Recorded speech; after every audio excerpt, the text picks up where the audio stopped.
It's all good. This is a late night stream for trying to get caught up and back up on what's going on. You know how it goes. Things happen. People change. No.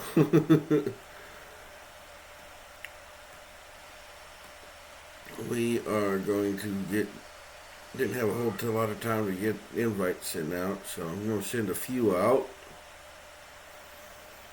And if those show up, they show up. If they don't, oh well. Let's go ahead and do our Discord one.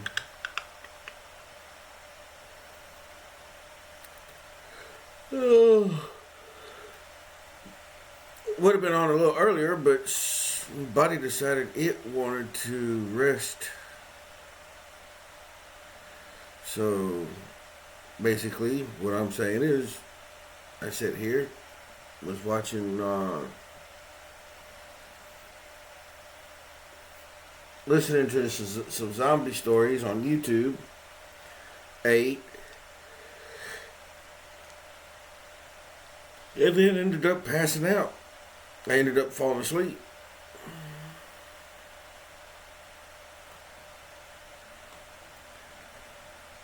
Alright. Here's 1, 2, 3, 4, 5.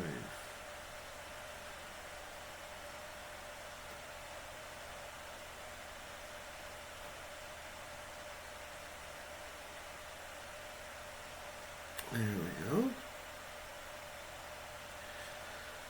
Did a few from Messenger.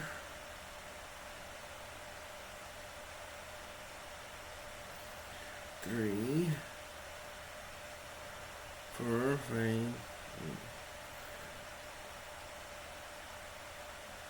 And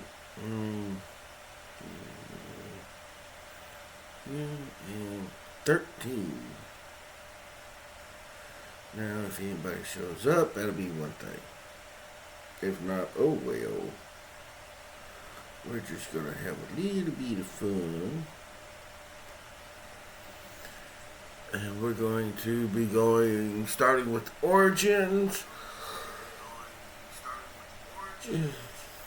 Oh.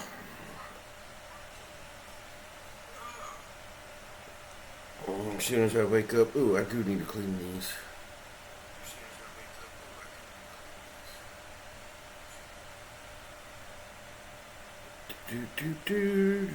Do.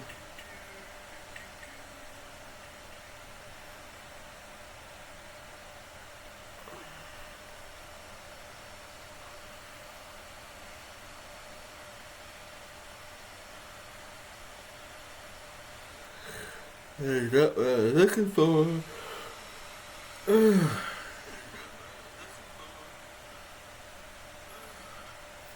There we go.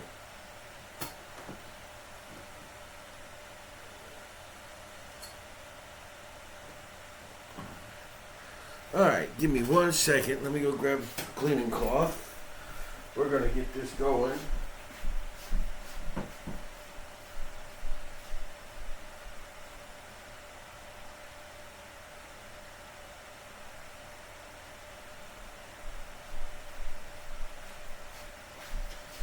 So, how is everybody out there in TV land? Hope everything's going good for you, just as it's going good for me.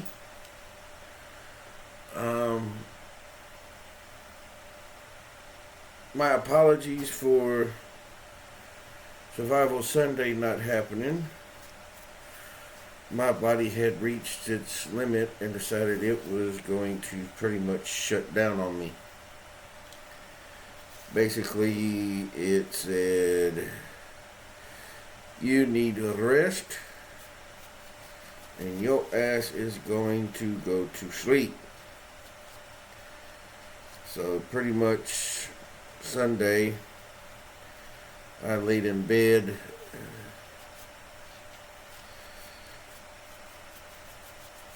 So A lot of people say, "Oh, you're working yourself too hard." Well, when you're the only person in the house and you've got to make choices on whether to work that second job or not, knowing your body needs a break, that you know you can't miss any time, it's a little hard to justify taking a day off. Now, Wednesday, the 18th, no matter what, I will not be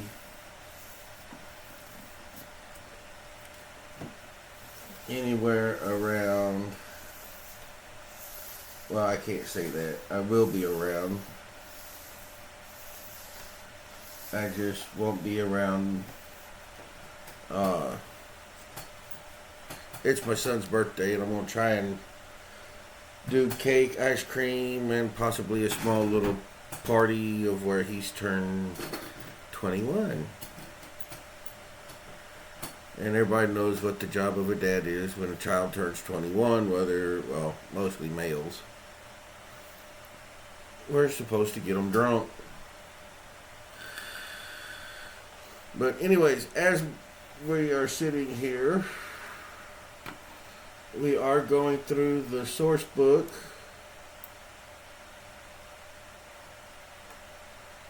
for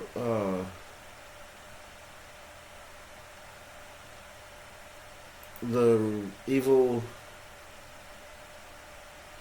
Genius Gaming's The Return of the Living Dead.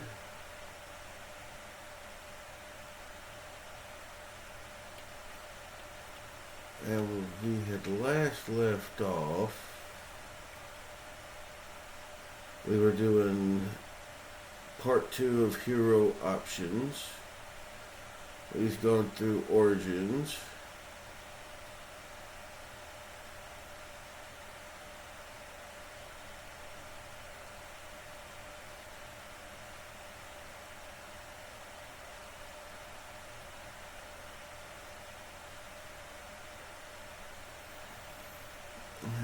Yeah, because we had just went through the timeline. So here we go. We're starting at the origins.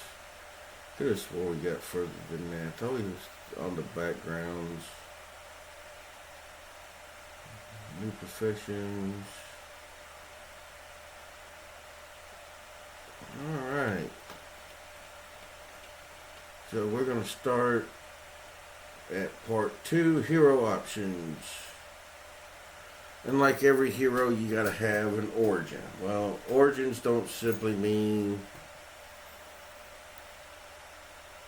this is where I came from, this is my background, things like that. It could be an origin of your job or something or whatever. So let's begin.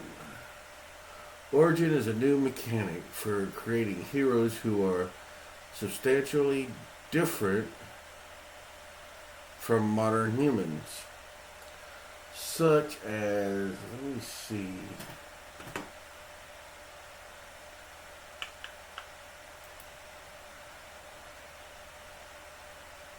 we have this, there we go.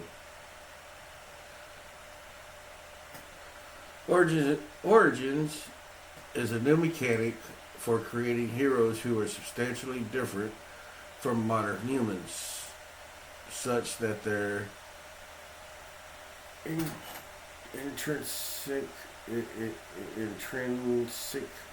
intrinsic nature requires special rules to simulate. Humans are the default origin in everyday heroes in Return of the Living Dead. However, you also have the option to use the new origin Living Dead, playing either as a reanimated corpse or as a living person exposed to the zombification effects of trioxin. This provides you with a variety of zombie abilities to choose from in customizing your hero. Origin is specified. Origin is specified when determining your ability scores.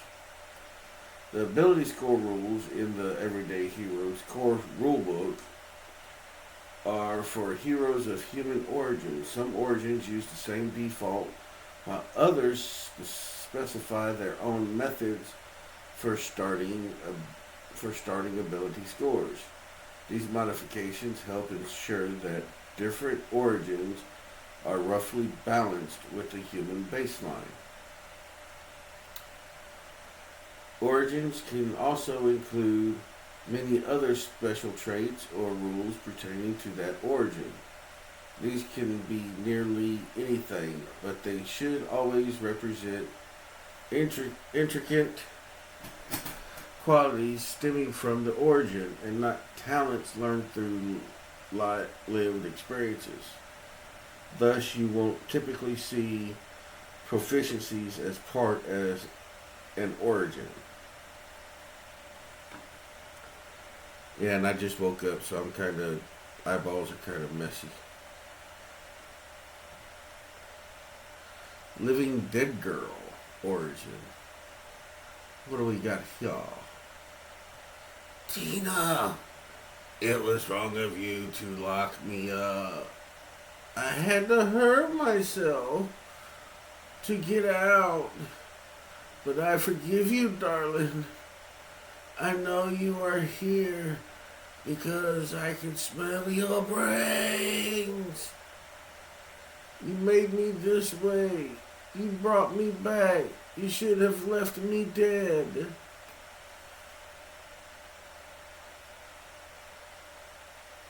Look, Return of the Living Dead 3 with that girl that played with the actress who played Julie. Whew.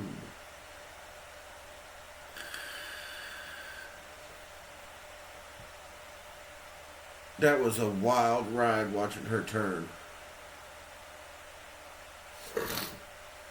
You were dead, perhaps even at peace. You may have slumbered for decades beneath the earth as a rotting corpse, or you may have died as the result of recent trioxin exposure and only just shuffled off your mortal coil.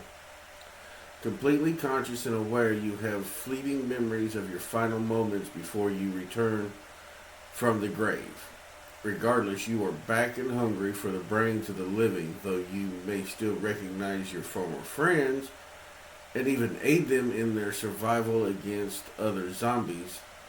The burning hunger that grips you as a constant threat to any living being around you. I read that wrong. Recognize former friends and even aid them. Hey, dog, what's a happening? We're going over the Return of the Living Dead Source Cinema, Return of the Living Dead Cinema Sourcebook that I just got. We started last week. Now we're going on Origins, so we're going to run as long as we can. Let me get you your shout out.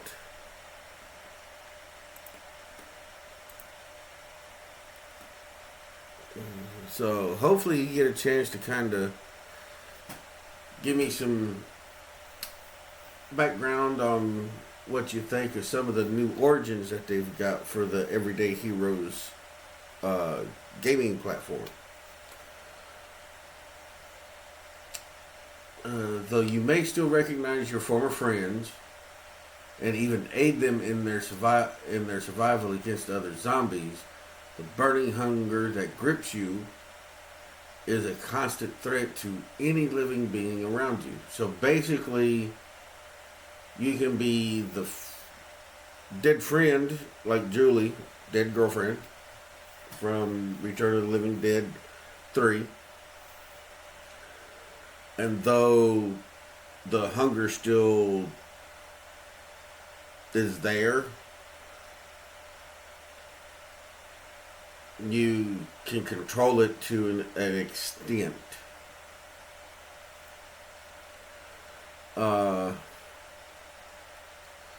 Let's go now we're down reanimated cadaver. No. I want you to scroll down. That zombie girl, so hot. I love the graphics that they chose. They actually decided to go with like the cartoon style more graphics, and I enjoy that kind of stuff. Reanimated cadaver. As a dead body, your body responds differently than a living body to the various conditions of damage types. You cannot be paralyzed, sickened, stunned, or rendered unconscious. You also cannot gain levels in exhaustion or intoxication. You are also immune to poison, including poison damage, and have damage reduction 5 against ballistic and piercing damage. However, if you take any fire damage, you become burning, and while burning, you produce trioxin fumes. A critical hit score with a piercing weapon against you lodges the weapon into you, requiring a DC 10 strength, no skill check, as a special attack to pull free. If you are reduced to 0 hit points by cold damage, you become deactivated and enter hibernation. Enter a hibernation state as long as your body is kept lower than 39 degrees Fahrenheit or 4 degrees Celsius. You will continue to slumber. If you take damage that reduces you to 0 hit points, you still keep functioning normally, but you become overexposed. Since brains, you can take the search action as a bonus action to sense the presence of live human brains. The base DC for this is a 10 and increases by a +5 for every 10 feet that lies between you and the target. Vigor Mortis. Zombies are typically stronger than the living. A zombie's bite, for example, can break through a human skull. You have advantage on strength checks and strength saving throws, and you can use your teeth as an especially potent weapon. You also have access to the bite weapon list below. You are proficient in this weapon. Note that while this is thematically similar to an unarmed strike, it does not count as an unarmed strike for the purpose of talents, feats, etc. You can still make unarmed strikes as long as you can still make unarmed strikes as normal using other parts of your body. Okay, so I can be striking, so we can be flailing arms and being, that'll be your unarmed strike. And as a bonus attack, you can try to bite them. Gotcha. Weapon damage, 2d6 piercing. Range, melee.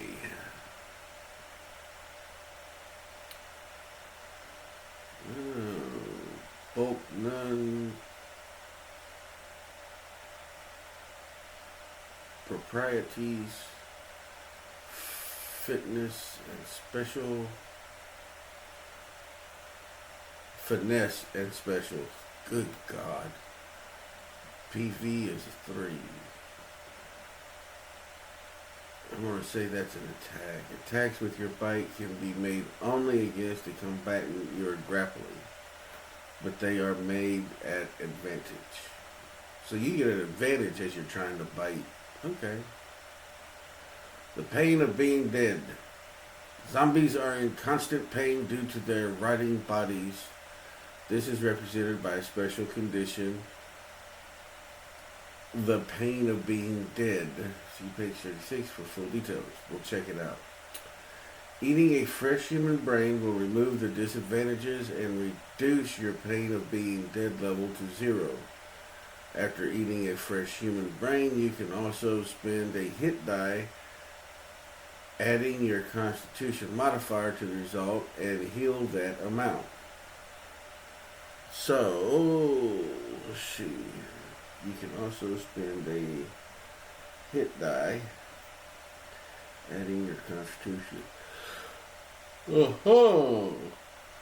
So you roll your, I'm going to say a 6-sided die possibly.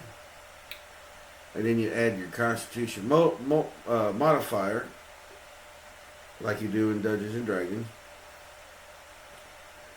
And that results, you can heal that amount. So let's say I roll a 1d6, I get a 5, my multiplier is a 5, I can heal for 10 points of health. Gotcha. Becoming one of the living dead. Players may start a game as one of the living dead through their origin, but they may also become one of the living dead through exposure to trioxin during a game session. Once a character reaches the 6th and final level of the zombification condition, they automatically gain the living dead origin, along with all the benefits and drawbacks that accompany it.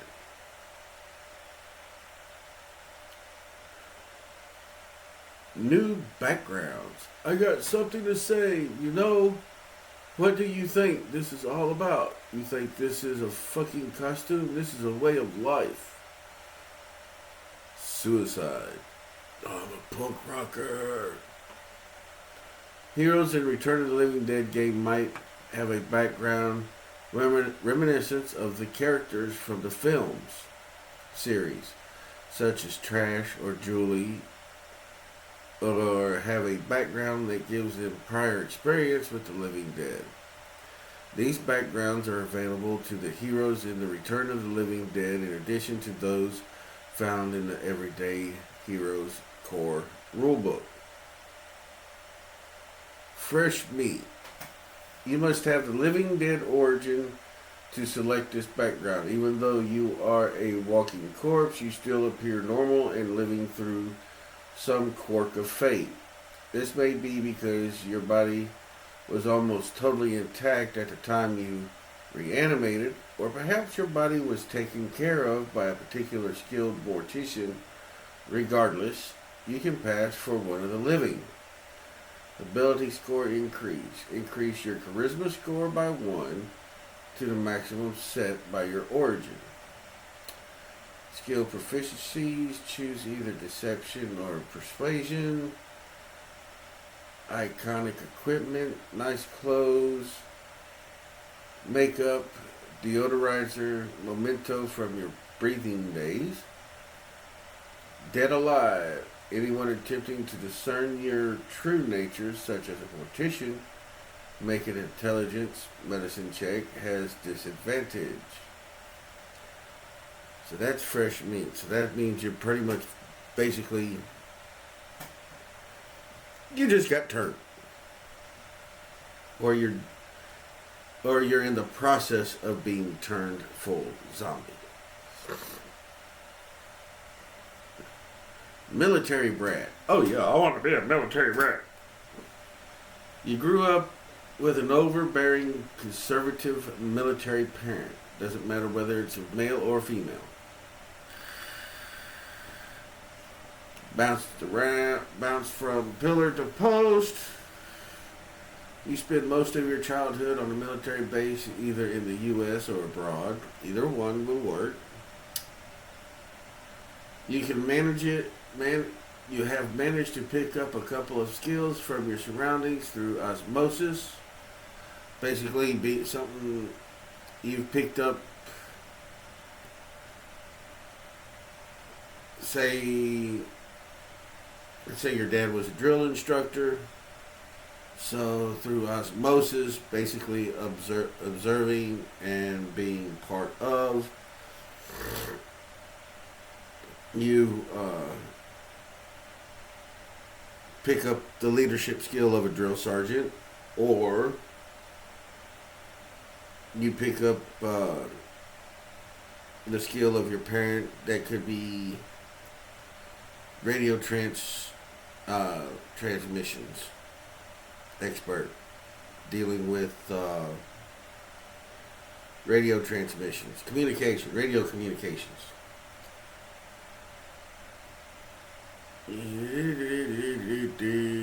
But you fail to form any lasting relationships. So basically, because you bounced around from base to base, military post to military post, you really didn't get close to people, and most of your stuff is going to be kind of rebellious towards your parent or parents. Ability score increase your strength or intelligence score by 1 to the maximum set by your origin. So now this kind of stuff is what usually confuses me. So your max set by your origin, say it's a 10 for your strength or intelligence. Increase your strength or intelligence score by 1 to the maximum set by your origin. Okay, so you can increase your strength or intelligence up to the maximum set by your origin. You can't go past the maximum set. Okay. Skill proficiencies. Choose 2 from athletics. Choose 2 from athletics, mechanics, security, or survival. In this instance, I'm going to say most likely the 2 that I will choose will be security and survival. Kind of gives you a heads up on how to scavenge and how to make sure that nothing's going to get in on you while you're kind of resting for the night. Equipment proficiencies. Basic. You know which end the bullet comes out of and which end to point the gun. Iconic equipment. Letter from a long distance sweetheart. Oh.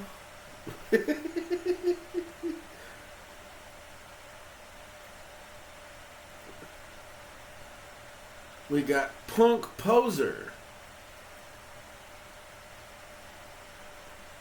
You are a faker. You may look the part, but when it comes down to brass tacks, you are about as punk as your grandmother. Wow, what an insult. For whatever reason, be it to fit in with the cool kids, get close to a crush, or just because you like the look, you decided to dress like a punk. You may even like the music, but when it comes down to the attitude and beliefs of your peers, you just fall flat. Getting in trouble terrifies you, and you are anything but anti-authority. You fear that one day you'll be found out, but until then you are enjoying the ride. Ability score increase your charisma or intelligence score by 1 to the maximum set by your origin. Skill proficiencies are deception, iconic equipment, temporary hair dye, fake piercings, expensive clothing made up to look more punk. Fake it until you make it. You have advantage on charisma performance checks when attempting to convince somebody that you are someone other than who you really are. So in other words, you actually have a chance. You have a better chance when you're a poser. A PP. Oh, that's so nasty. A PP. A punk poser. So if you're playing this as a background. You'll have advantage on your charisma checks when people call you out. You can still recite shit that belongs to being a punk.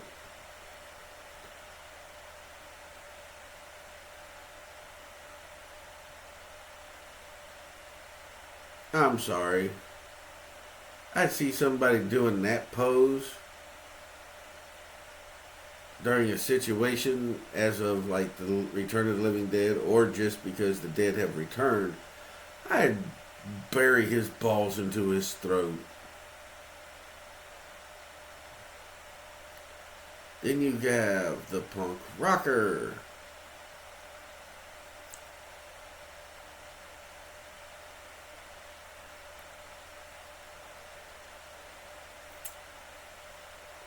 I got something in my teeth.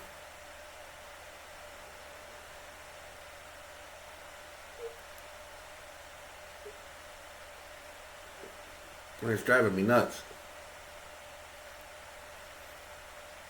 There it goes. Figures, it's a piece of cheese. I had pizza this evening for supper.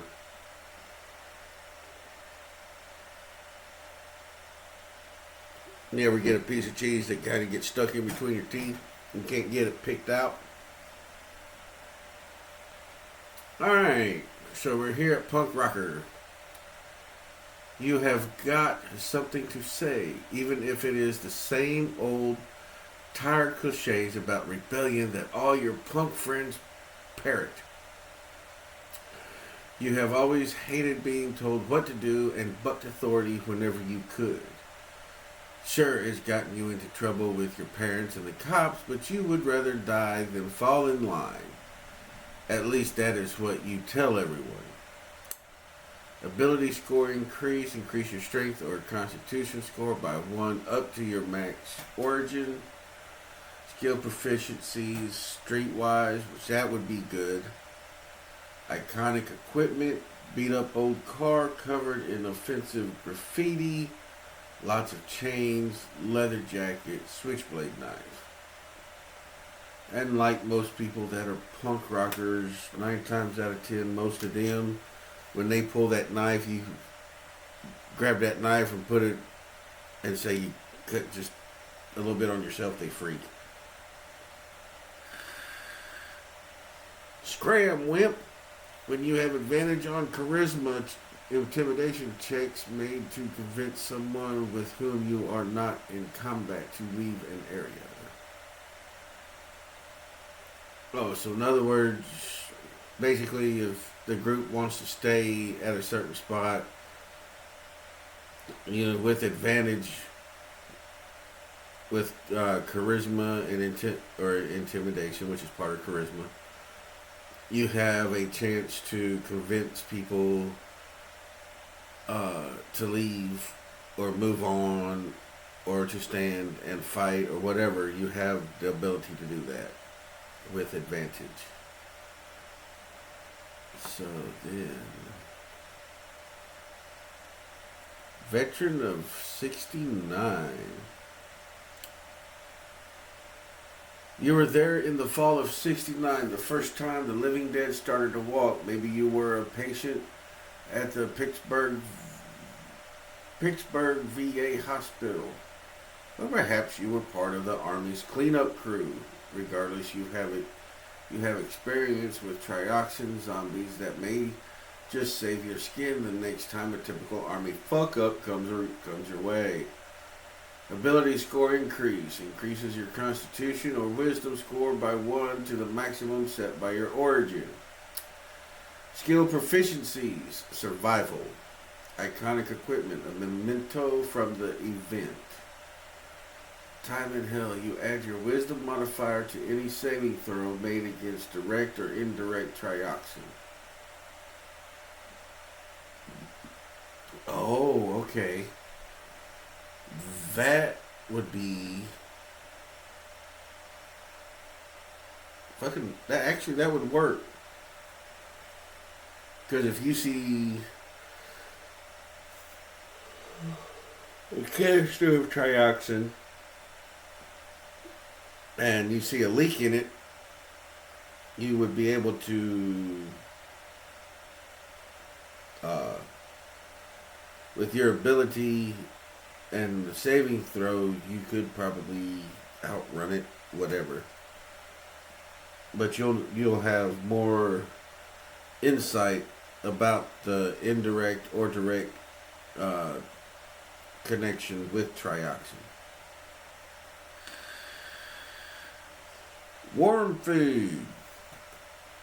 The worms crawling, the worms crawl out in your stomach and out your mouth. They eat your eyes, they eat your nose, they eat the jelly in between your toes. Okay. You must have the living dead origin to select this background. Trioxin has the extraordinary ability to revive corpses that are decades, sometimes even centuries old. Even skeletal remains can be reanimated providing there is enough tissue and organ material still intact. You are one such zombie. So basically, as long as there's some kind of tissue and muscle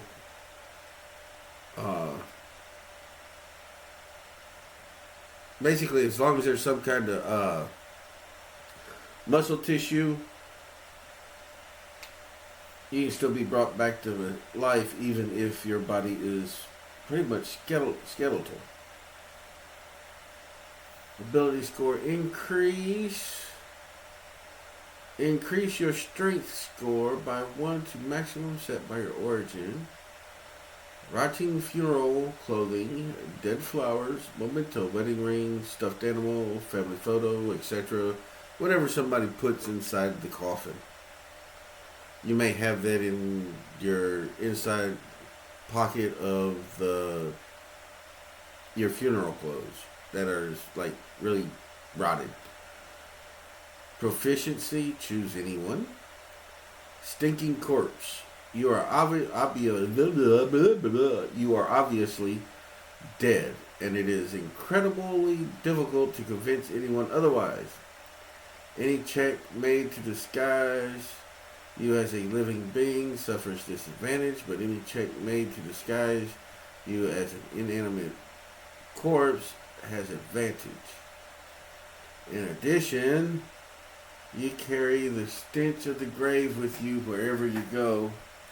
Any living being that comes within 5 feet of you during your turn, or during their turn, or that begins their turn, they must succeed a DC 15 Constitution saving throw, or become sickened until the start of their next turn. So the stench of death is very powerful against the living.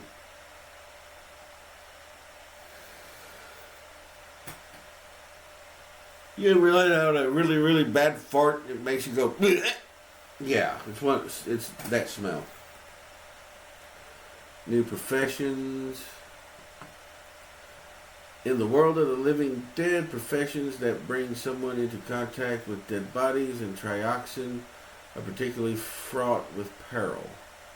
These frontline workers typically come into contact with the living dead before the general population. Those that aren't immediately killed and have their brains devoured manage to learn something about how to deal with trioxin and the nature of the reanimated dead, though this is hardly a guarantee of survival.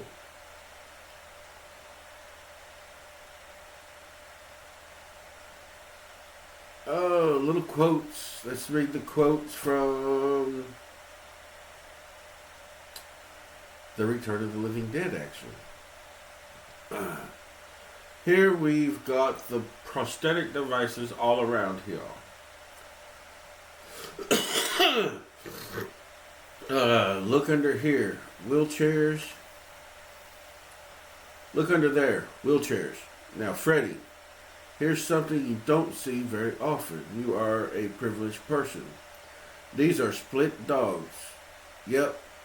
For veterinarian schools. Oh, we get a lot of orders for split dogs. Okay, this is where he's showing Frank is showing Freddy around, and he shows him where some of the animal things that they have because they work at a medical warehouse, and he showed them the split dogs. See, rigor mortis starts in the brain, then it spreads down through the internal organs and finally settles in the muscles. It loosens up after a while, but you can break it out manually, as they say, by flexing the muscles. You will not find that in the book, my friend. The embalming business is basically passed on from word of mouth. And that's from Ernie. He's the mortician over at the cemetery. Darrow Chemical Executive. And if I'm pronouncing that name wrong, please do not hesitate to let me know. You work as a higher up in the Darrow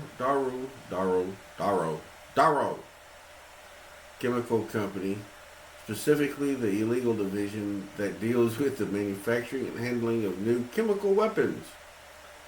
You are aware that the trioxin's rumor ability to reanimate the dead, though you do not necessarily have first-hand experience with this process. Still, you are a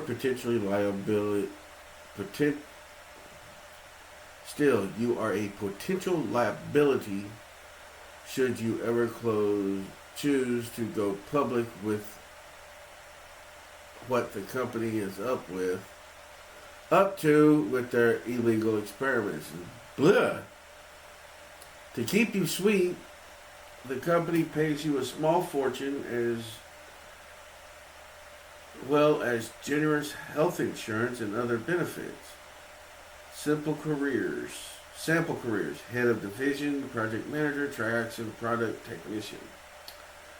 Ability score increase your constitution and intelligence score by 1 to the maximum set by your origin.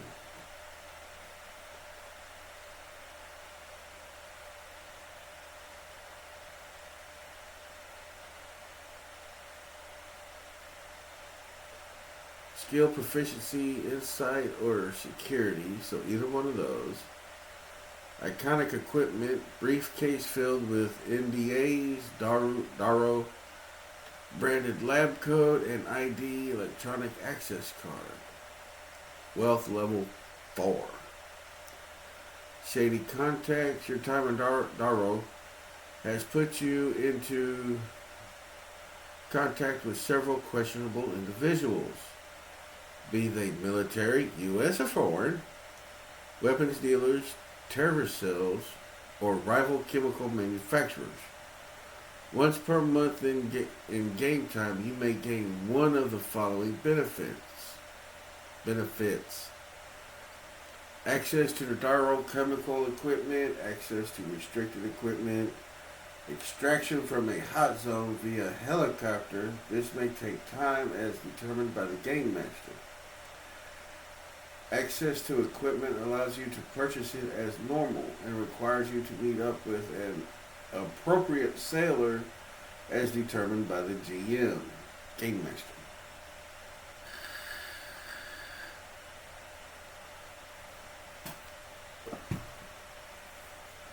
Disc jockey. Everybody wants to be a kung fu fighter.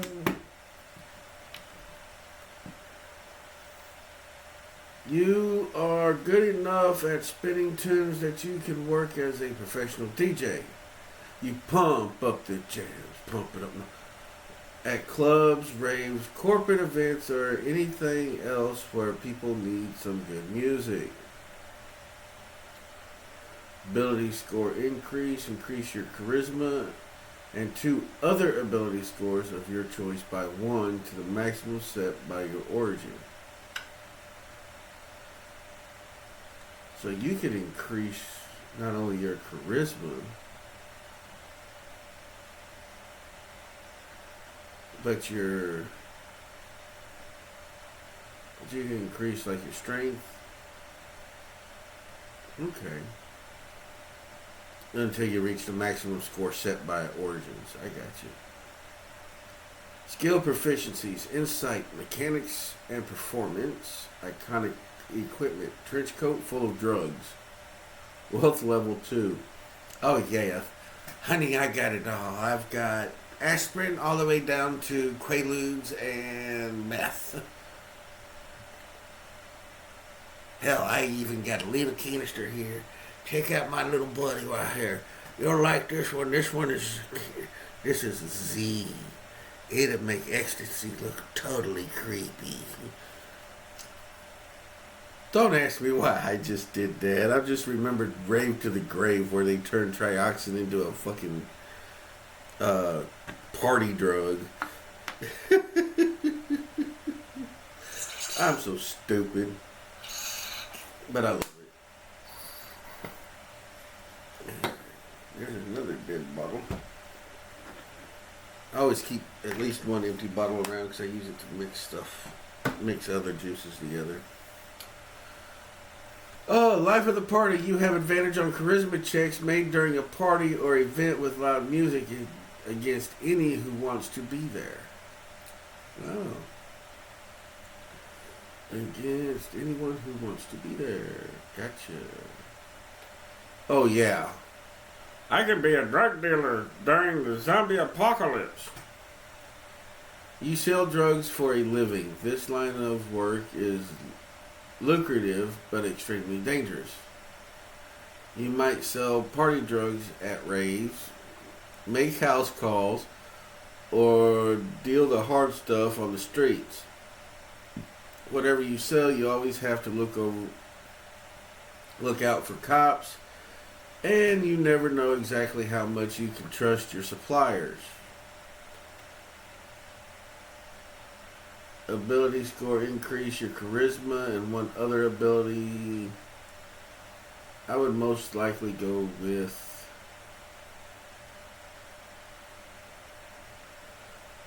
strength, dexterity,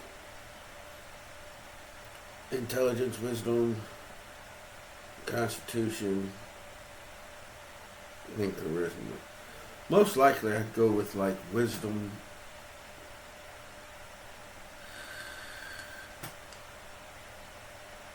Skill proficiencies, deception, persuasion, sleight of hand, streetwise, iconic equipment, trench coat full of drugs. Hey, we could play the drug dealer plus the DJ. Wealth level 3, the hookup. You know where to purchase illegal drugs and can buy them even though they are restricted. Hey man, can I get some Viagra? My shit don't work no more. Sure, man. Let me give you here. Let's go over here. Pop this. Woo! Big dog, big dog. Yeah. You can be a grave robber. You make your living by preying upon the dead, prying open their coffins and pilfering the contents. You'd be surprised how much someone would pay for a human skull, or how many dead bodies are buried with their jewelry and valuables. It's ghoulish and dishonest, and the hours are terrible. Still, every now and then you strike gold, even if you have to wade through a dozen dried up cadavers to get to it. Ability score increase your constitution, strength, and one other ability score up to of your choice by 1 to the maximum set by your origin. Skill proficiency, security, and choose either investigation or stealth.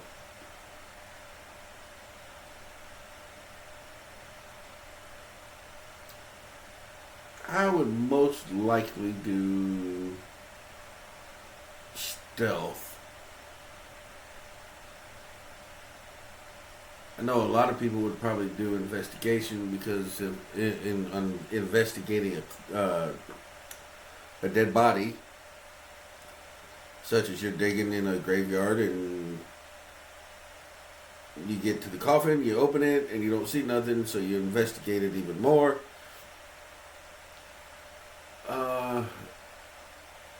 you end up finding, say, a couple $1,000s worth of stuff. I'd rather have stealth so that way if I'm digging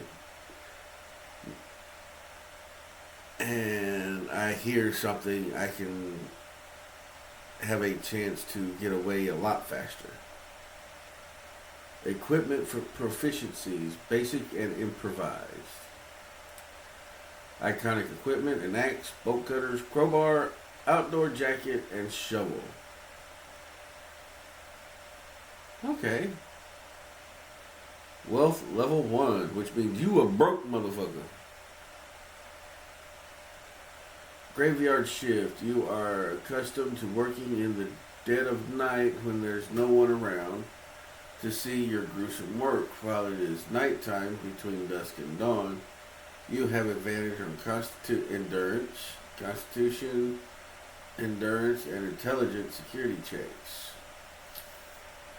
Medical supply worker. So you're going to be Freddy from the movie. Medical supply worker. You are doing just fine in the warehouse business. You have landed a job in a medical supply repository. You provide equipment for every sector of the medical industry, from veterinarians to medical schools. Some days you are unpacking a delivery of bedpans. Sometimes you are preparing a cadaver to send to the military for ballistics tests. You have seen weird things come and you've seen weird things go. The job can be monotonous.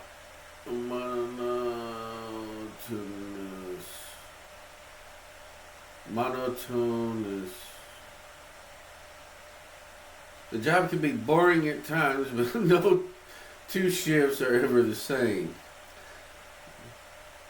Yes, I tried to sound it out and it wasn't working. Supply careers. Delivery driver, warehouse grunt, foreman. Ability score increase. Increase your strength and 2 other ability scores of your choice by 1 to the max set by your origin. Strength, so you would strength, let's say you have a 12 in strength, you could raise it to a 13. Yeah, you have a strength of 12, raise it to a 13. And then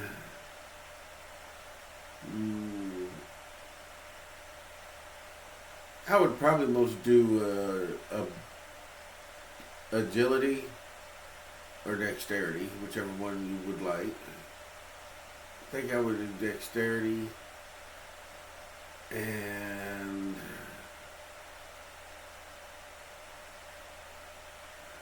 probably go with intelligence. Everybody's like, what's the difference? To me, the difference between intelligence and wisdom is wisdom, you know how a weapon works. But the intelligence part is you know how to work the weapon. As plain as that is. Skill proficiencies. Endurance and natural sciences. Equipment proficiencies. Basic and improvised. Iconic equipment. Fax machine. Good pair of jeans. Set of pins, shipping forms. Wealth level 2. You're not broke, but you making a little money. Working hazard. You have advantage on intelligence, natural science checks when creating something that could be used as an improvised weapon, such as a acid cocktail. In other words, forensic, what is that?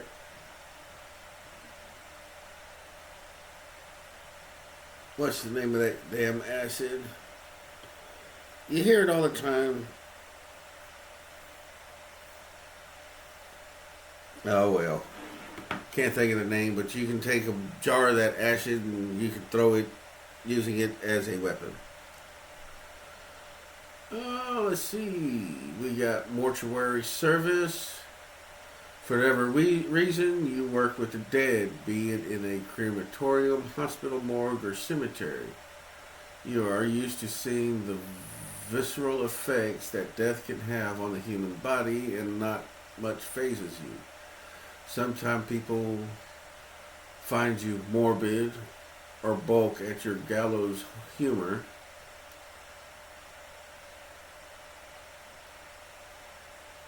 Or balk at your gallows humor, but you take pride in your work. You may specialize in one area of mortuary practice, or you may wear many hats, taking in dead bodies and working on them right up until they're placed in the grave.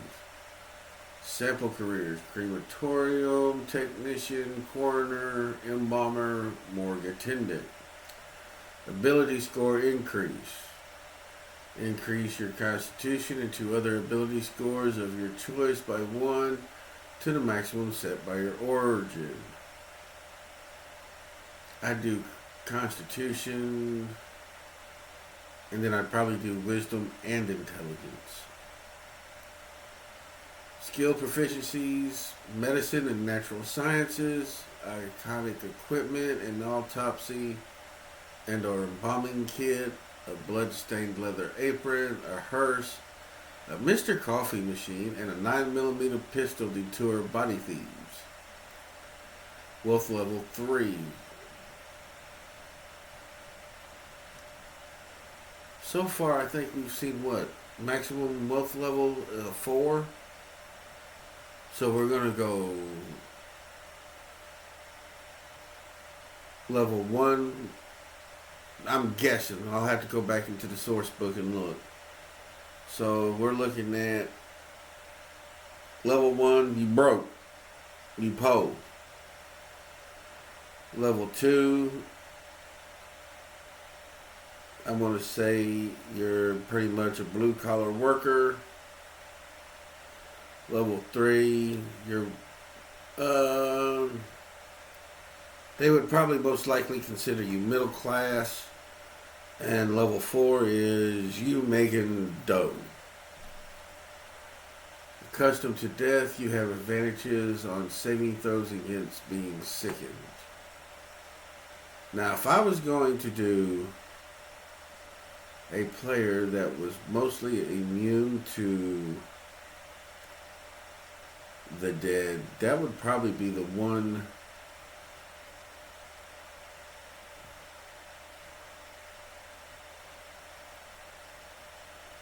I want to say that would be the main profession I would go with if I was going to do somebody who was kind of immune to the effects of the dead. You are a paramedic, a specially trained technician sent out to provide emergency medical care. You often work in the dead of night, and you get all the calls: gunshot stabbings, heart attacks, chemical poisonings, etc., etc.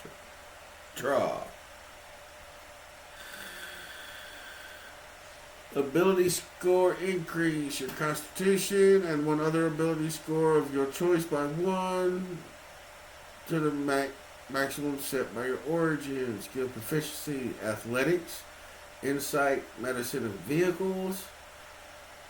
Iconic equipment, an ambulance, cardiac monitor, a defibrillator, an EMT class first aid kit, and a stretcher.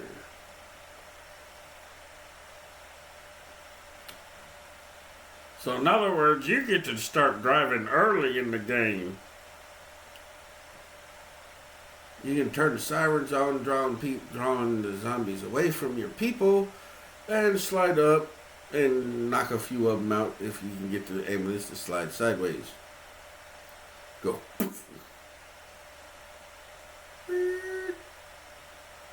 Left turn, Clyde. Wealth level 3. So yeah, you would be a little bit further up there than middle class, but still possibly considered more middle class with a wealth level 3. Safe hands. You can take the first aid action as a bonus action. Oh. Is that it for them? Yes, it is. Sleeper agent. You are a double agent, a mole working for a foreign, non-American power. Your ultimate goal is to steal data on trioxin and also a sample, either from the U.S. Army or from the Daro the DCC. To take back to your country, you have worked for years to create a separate identity that you can slip into as easily as an old pair of jeans. Ability score increase, your charisma, and one other ability of your choice. Score by 1 to the maximum set by your origin. Choose language. Choose any language. Additional language representing your country of allegiance. Chinese, Persian, Russian, etc., etc. Skill proficiency. Deception, investigation, performance, and security. Equipment proficiency, basic and advanced. Iconic equipment, American flag pin badge. Iconic equipment. Oh yeah, I've got an American flag pin right here. Concealed special forces knife. That's a given. Disguise kit. Numerous fake IDs. Walk over to a briefcase and just scoop them all up and go, pick one. Wealth level 2, so you make a pretty decent living. A little above normal or broke. I don't know, with you being a sleeper agent,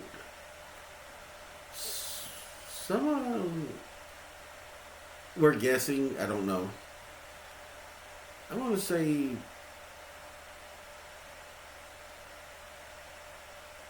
with a wealth level of 2, yeah, I can see that. Not really broke, but not yet like middle class. Overlooked. You are adept at blending into the background and making yourself less of a target. At the start of combat, when in a group of at least 3 other people, you are considered in at least 3/4 cover against range attacks, and for the purpose of taking the hidden action, you lose this bonus at the start of the second round of combat. Or if you make an attack or take any other hostile action. Do what? I don't. At the start of combat, and you're at least in a group of 3 or more people, you are considered in at least 3/4 cover. Oh, so in other words, you start combat whenever you're in a group of 3 or more, you're already kind of blending in with the background for of cover from range attacks.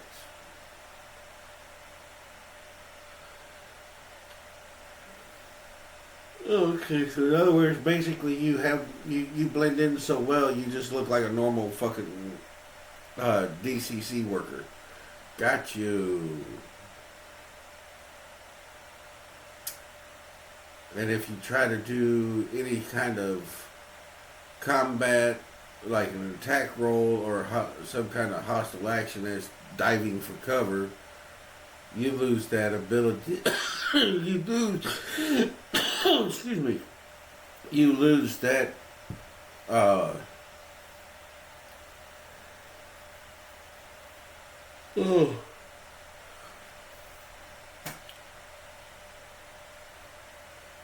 You lose that ability of being already in pretty much almost totally covered or hidden from a fight. I got you. Now we're on to new classes. This book includes several new classes you can use in the Return of the Living Dead adventure, in addition to the classes found in the Everyday Heroes Core Rulebook. The discovery of trioxin has had a profound effect upon the world of the living and the dead. From its beginnings as a herbicide created by the DCC to its development as a reanimating agent by the U.S. Army. Trioxin's creation has given rise to several character classes that reflect the new reality where the dead can and do return as the living dead. Final Girl, Agile Hero Archetype. Look, those things out there, they're ugly and they're dirty and they're dumb. And I don't even care if they are dead. I hate them. There's no way they're touching me.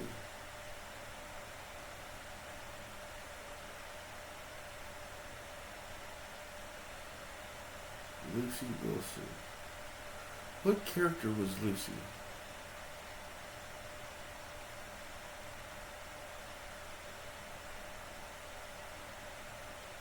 I don't remember.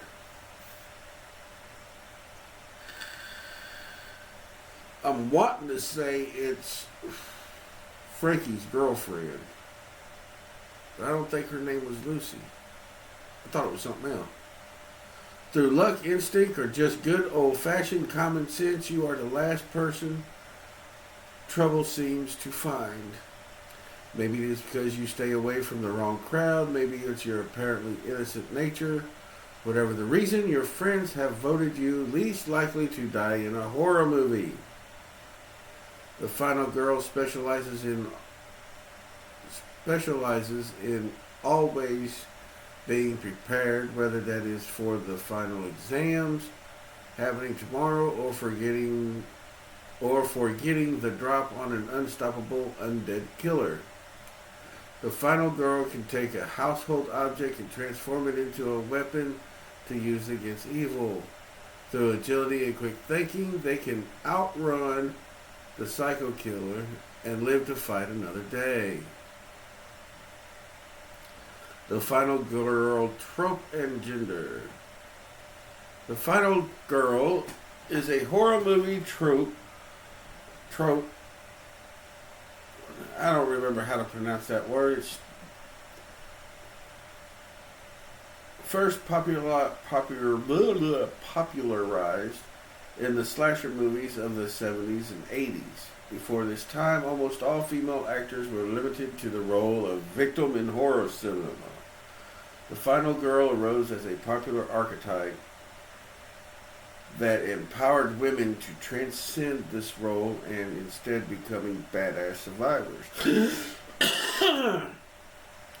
That being said, the Final Girl class is not designed to be restricted to any one gender.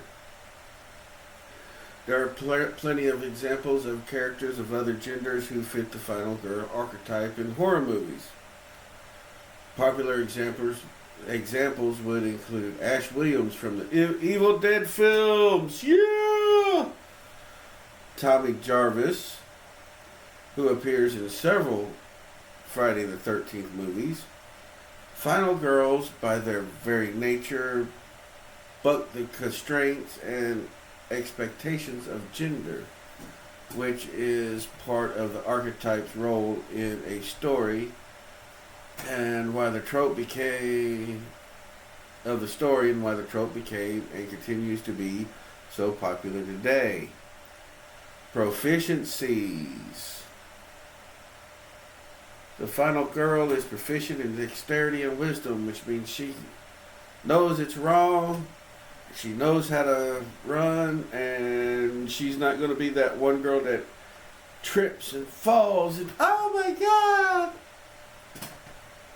no, and the freaking killer's like half a mile back.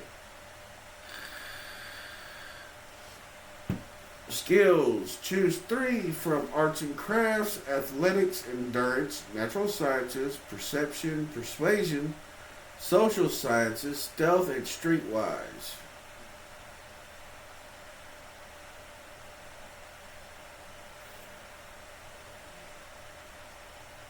Ooh, that's going to be kind of difficult. I know I would take streetwise. Arts and crafts, that would give you the ability to create the weapons. I'd probably do endurance with that one. I wouldn't do so much stealth because even though everybody would want stealth, streetwise, no one went where to hide and when to run, be able to adjust to your locations and stuff. That's streetwise. Athletics, of course, would be no. I'd do arts and crafts, so that way I can look at something and quickly put something together. And I'd probably do endurance, so that way I could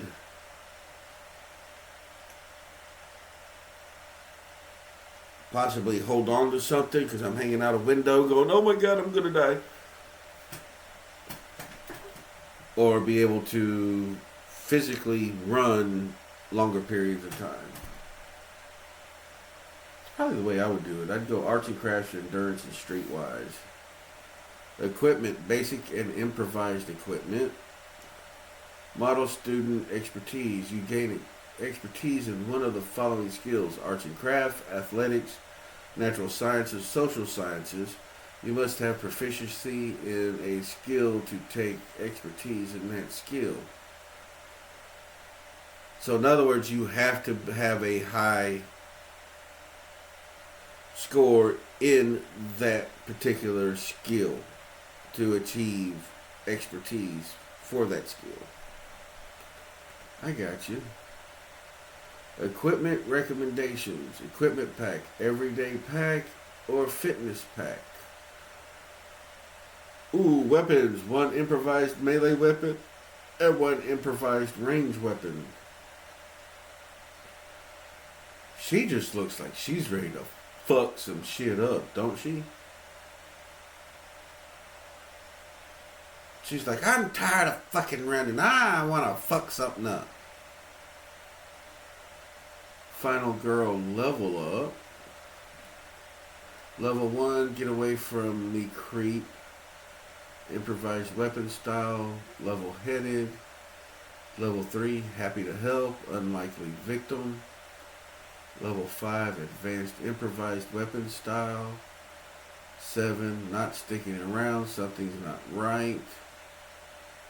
9, I've seen this in a movie before. This is my story. Final girl talents. Ooh. Get away from me, creep. Level 1. Once during each of your turns, when you take the dash or disengage action, you can take the object interaction, hide, or search action as a free action during that same turn. Oh. Improvised weapon style, level 1. You treat all weapons that have the improvised property as if they had the finesse property. So you're able to swing it a lot faster and easier.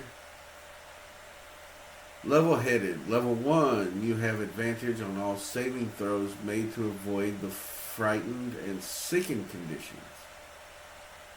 Ooh.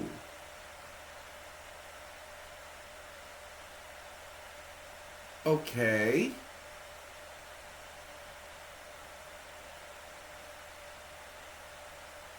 Might be looking more into that one.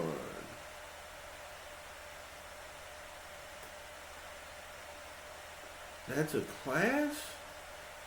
That one's kind of a little bit unfair at the beginning. To me.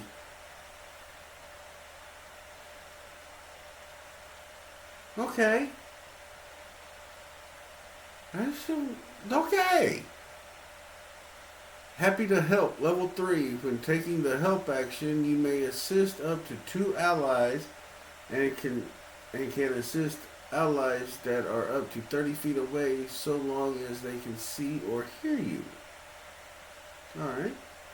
Unlikely victim. Level 3. When you are hit with an attack, before you take damage, you can use your reaction to redirect the attack to a willing ally within 5 feet of you that was not targeted by that attack. Oh, that is freaking dirty.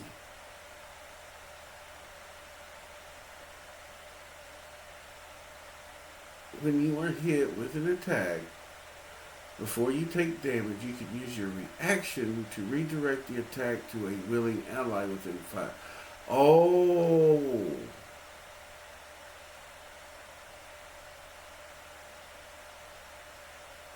Ooh. Okay.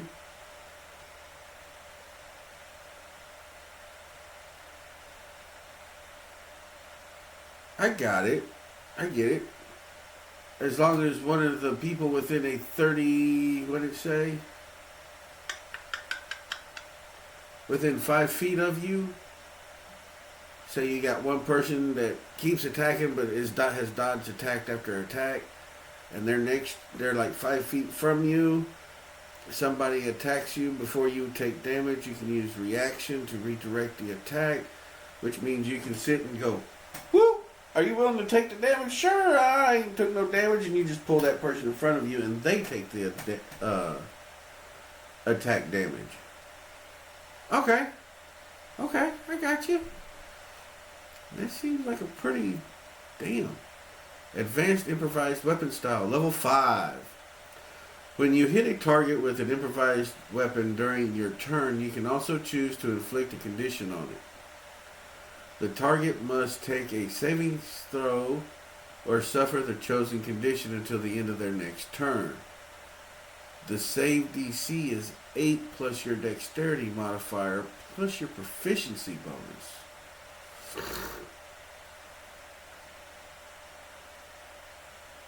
So let's say your dexterity modifier is a 2, that'd be 10. Your proficiency bonus is a 4, so they'd have to roll a 14 or higher in order to pass the condition of your hit. Okay. When you use this talent, choose one of the following conditions, which also determines the type of saving throw the target takes. Blinded, Constitution, Deafened, Wisdom, Distracted, Intelligence, Grappled, Strength, Prone, Dexterity.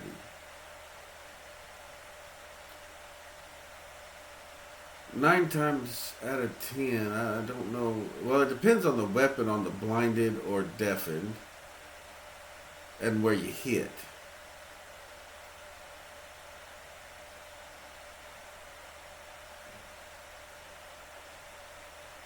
So those are the saving throws depending on the condition. Blinded, deafened, distracted, grappled, or prone. Dexterity, strength, intelligence, wisdom, and constitution. That's reading the conditions down and reading the saving throws from down to up.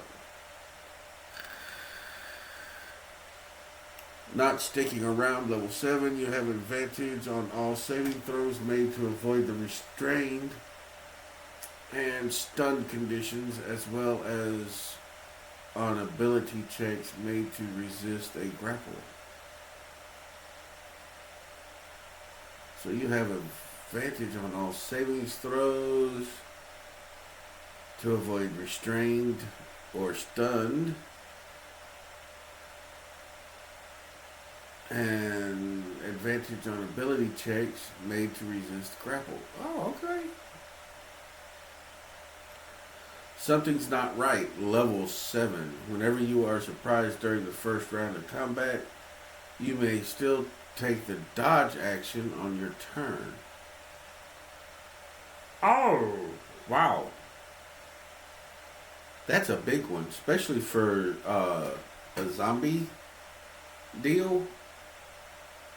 If you could reach level 7 and do a dodge just as soon as like the jump scares in the movie, if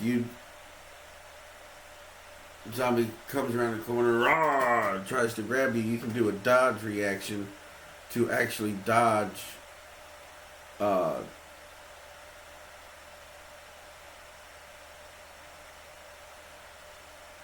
with you still being kind of shocked that, oh shit.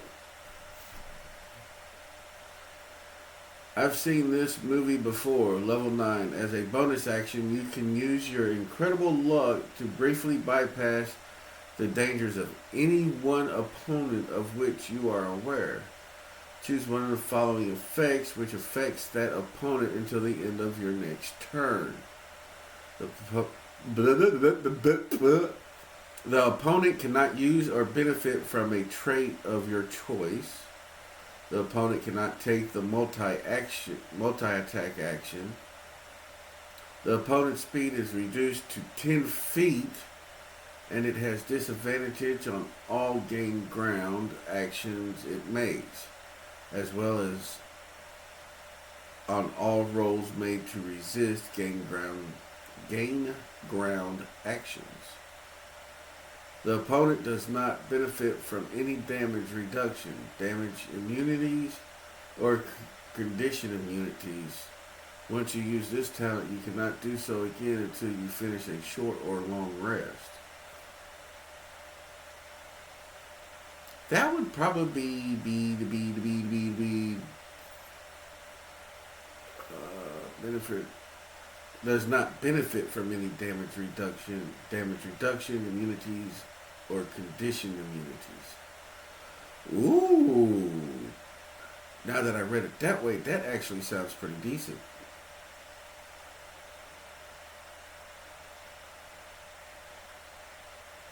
So, I think the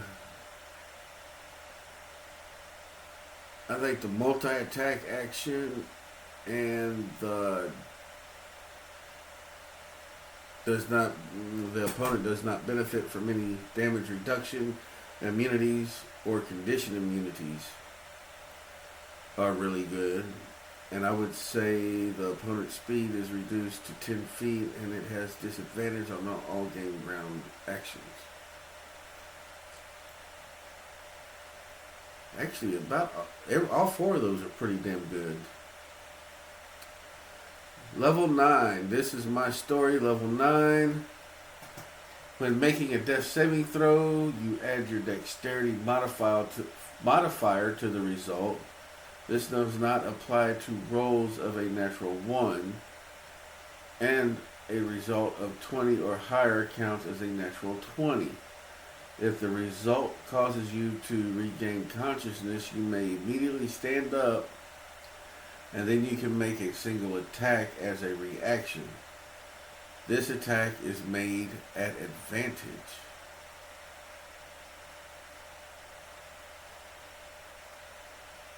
So is that like the last dying action of the story? You know how some heroes in a story, they get knocked down, beat up, they come back, they fight again, and they're at their wits' end. They're like really close to death. They stand up, and they able to do one last attack before they die, causing, of course, the death of the bad guy. That's what it sounds like to me.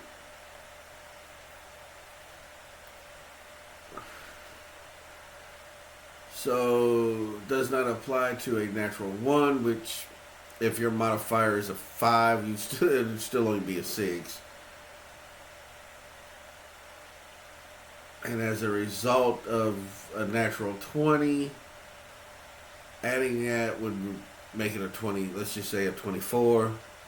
You'd still be caused as a natural 20. So as you're taking all your rage, all your emotions,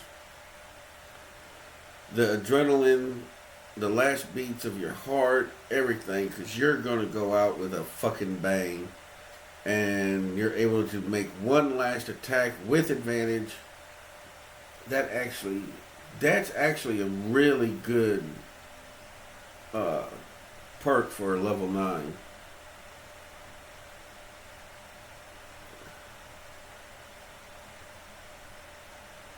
Post-mortem technician. Wise hero archetype. We're going to use it as a weapon in the war on marijuana, and then came that leakage in '69. We found out about its special properties. We did the only thing we could after the gas brought the dead back to life. We rounded them up, stuffed them in those barrels, didn't know then we would never be able to destroy them. Colonel Peck. So you work as the part of the U.S. Army's post-mortem team, special operatives employed by the Bioengineering Division of the Army's Science Operations. You are part of a trioxin cleanup crew equipped with anti-post-mortem technology and a knowledge of how to handle trioxin. You assist in the secret testing of the chemical and its reanimating properties. You are accustomed to seeing the dead return to life and used in experiments and have trained hard to mitigate various risks involved when dealing with deceased units. You have seen plenty of weird things happen in the dark of the underground facilities where you are called to help wrangle the living dead. You've seen several teammates torn apart by unruly animated cadavers, but somehow you have managed to survive.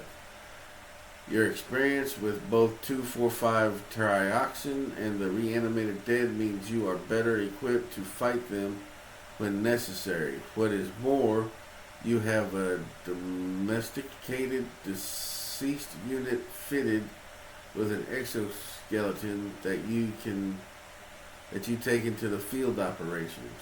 Your expertise is called upon whenever you need to cover up the mistakes made by the DCC, Darrow Chemical Company. I've just been nicknaming it the DCC, or their military overseers.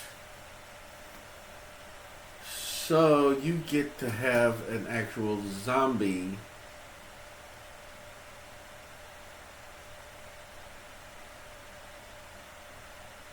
that has an exoskeleton that could actually kill you with one blow. Ooh. Ooh.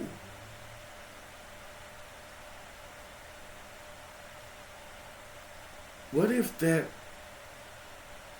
deceased unit became conscious of it being like basically your pet?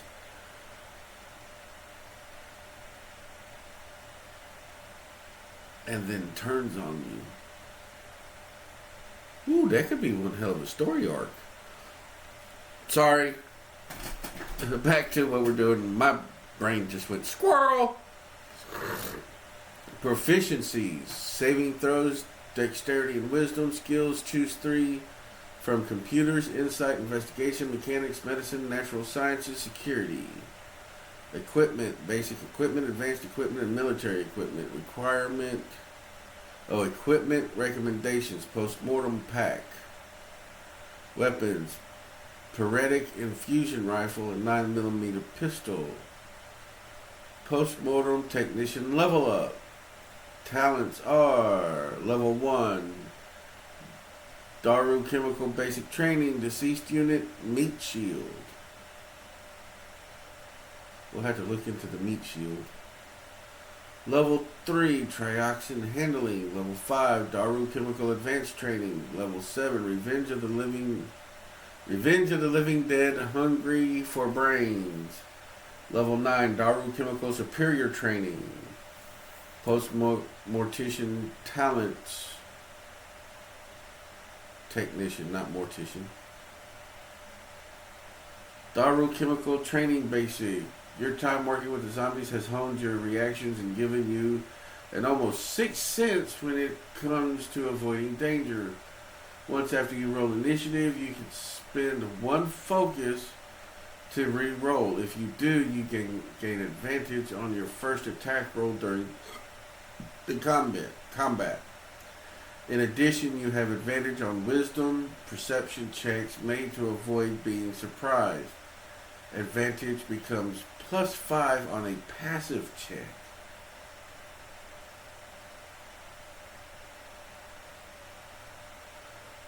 So during combat, on wisdom saving throws, or wisdom throws, or perception, you have advantage on it. So most likely the advantage would be your modifier. So, yeah, whatever. I'll figure out how they do the advantages, because we're going to go over the Everyday Heroes actual source book. And then, to avoid being surprised, your advantage becomes a +5. So as long as you're not in combat or character interaction,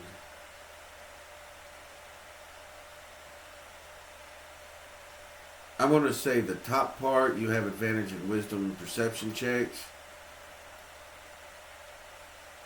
made to avoid being surprised, are going to be in times of, like, the group's running from danger that's behind them, and then the passive check is when you're stopped and you're just looking around and you turn a corner and, oh shit, you turn a corner and go, oops, sorry, didn't mean to run into you, but here's a bullet to the head.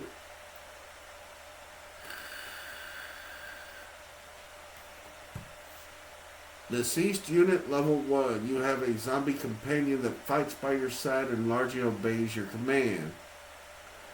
This is made possible using a prototype military exoskeleton designed to keep the deceased unit under your control. The zombie can still think for itself and may very well turn against you at some point. If you ensure that it has access to fresh brains and you keep it locked when not in use, everything should be alright. See the exoskeleton under equipment for stuff that can go wrong when you play with dead things. Oh shit! You should take care of that, which pretty much goes to my little squirrel moment. The zombie becoming aware of itself. You're not able to keep its brains sufficiently, appetite for brains efficiently fed, so it turns on you. And then, of course, there's other things that can go wrong.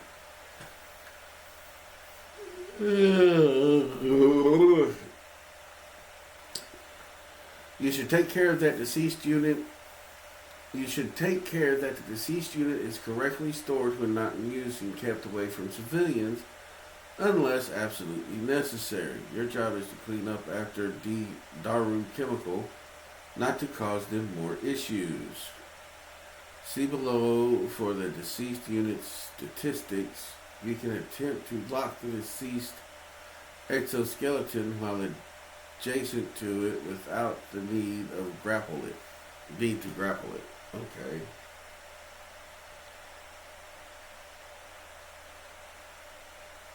Mink Shield, level 1. As a reaction, you are hit by an attack while your companion is within 5 feet of you. You may spend 1 focus to place your companion between you and harm's way. The attack instead hits your companion. So in other words, it's like, get over here! Trioxin handling level 3. You are skilled in how to handle trioxin as well as other hazardous chemicals, and know when it is safe or unsafe to do so. You may re-roll any failed saving throw made to avoid exposure to trioxin or other poisons. Anytime an ally within 5 feet of you fails saving throw against trioxin, you may use a reaction to allow them to re-roll it. Daro Chemical Advanced Training level 5. Once during your turn, when you or your companion take the attack action, you or your companion can make 2 attacks as part of that action. In addition, you may activate the locking system on your exoskeleton zombie within 5 feet of you as a reaction. What is this locking system? Revenge of the Living Dead. During your turn, this is level 7. During your turn, you may spend 1 focus to grant you and your companion each advantage on attack rolls made against one opponent who has attacked or damaged you since your last turn, or since the start of combat if you have not yet had a turn. This bonus lasts until the start of your next turn. Hungry for Brains, level 7. Brains. You may spend 1 focus point to grant your deceased unit advantage on its next attack against a living opponent. If the deceased unit rolls a 1, it causes a critical failure on the exoskeletons. See exoskeletons. Okay. Daru Chemical Superior Training, level 9. Your specialization and paralytic infusion methods causes you to deal an additional 1d10 cold damage when you hit with any attack using Daru Chemical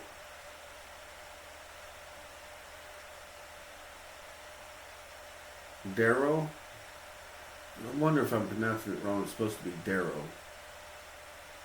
Chemical paralytic infused weapons. In addition, if you cause a zombie to be overexposed, regardless of damage type, that zombie gains disadvantage on the Constitution saving throw to see if it survives.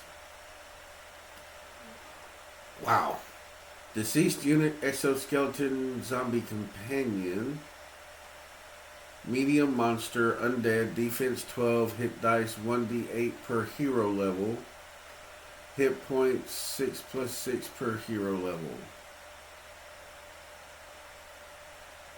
Oh, so in other words, it's only got like 6 hit points, but per level, say you're like level 3, you add another 6, 12.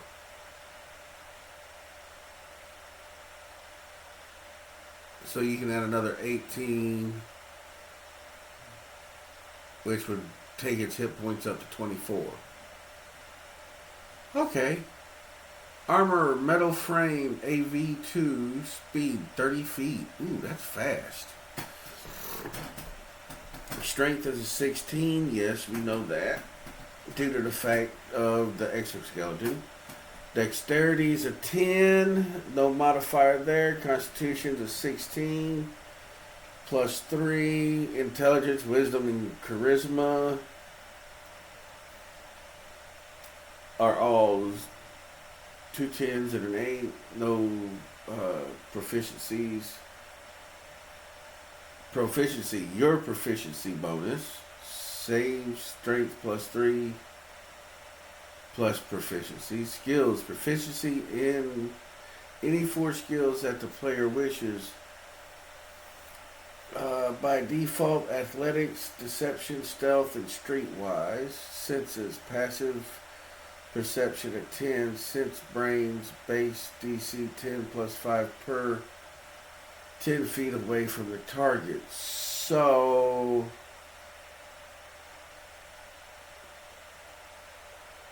I want to say the closer the target,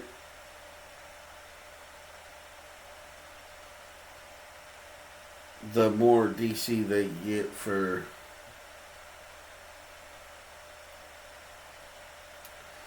exoskeleton is equipment.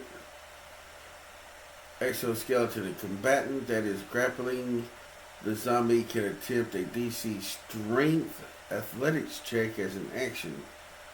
Success locks the frame down and the zombie becomes paralyzed until the frame is unlocked as an action by an adjacent creature.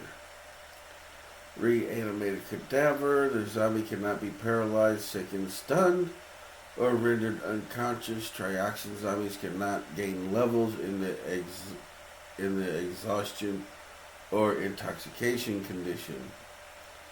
The zombie is immune to poison damage and as damage reduction 5 against ballistic and piercing damage. But if it takes any fire damage, it becomes burning A burning zombie produces trioxin fumes.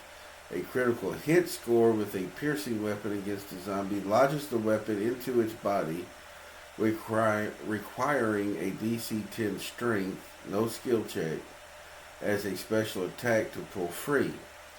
If the zombie is reduced to 0 hit points by cold damage, it becomes deactivated and enters a dormant hibernation state.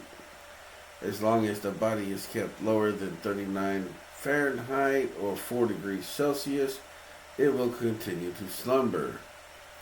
If damage reduces the zombie to 0 hit points, it keeps functioning normally but becomes overexposed. The pain of being dead. The zombie is subjected to the pain of being dead condition. Eating a fresh human brain will remove the disadvantages and reduce the zombie's pain of being dead level to 0. The zombie can also spend a hit die, adding its constitution modifier to the results, and heal that amount of hit points. Undead Fortitude. If damage reduces the trioxin zombie to 0 hit points, it keeps functioning normally but becomes overexposed, which I'm thinking is a disadvantage. Rigor Mortis. Trioxin zombies have advantage of strength checks and strength saving throws. Action Swipe. Melee attack. Your wisdom modifier plus your proficiency bonus to hit 1d4 plus 3 bludgeoning damage.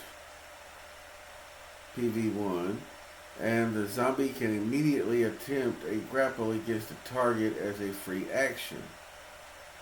Bite. Melee attack. Your wisdom modifier plus your proficiency bonus to hit 2d6 plus 3 piercing damage. This attack is made at advantage, but can be made only against a target that is grappling with that is grappled by the zombie.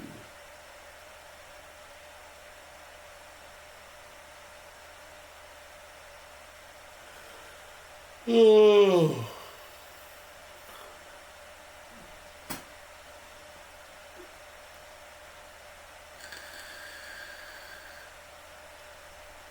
Alright, Rageful Dead, strong hero archetype. You must have the Living Dead origin to select this class. You are one of the Rageful Dead, capable of channeling the constant agony that accompanies reanimation into a powerful weapon. Through the use of exterior pain, you can ignore the burning hunger for brains that plagues the living dead. You can become a potential ally for any living survivors or a powerful bioweapon secretly developed by the U.S. Army. The Rageful Dead is a pain-fueled undead abomination using the pain and fury of the grave. The Rageful Dead is a formidable killing machine, hell-bent on ripping open any opponent's skull and feasting upon the grain matter inside. Ooh.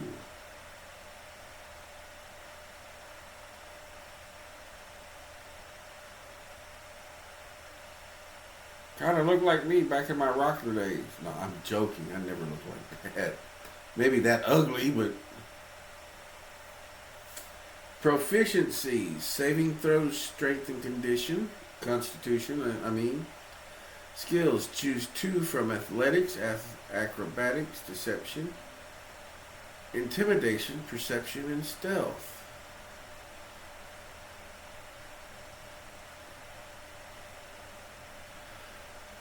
I would probably most likely with this one go with acrobatics,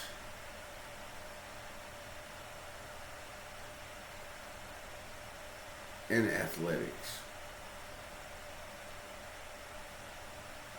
Could you see in the middle of a fight, all of a sudden a zombie do a backflip with a 1.5 gator in the air as it lands on its feet, and then takes a martial arts stance, and then all of a sudden does like a 360 roundhouse kick?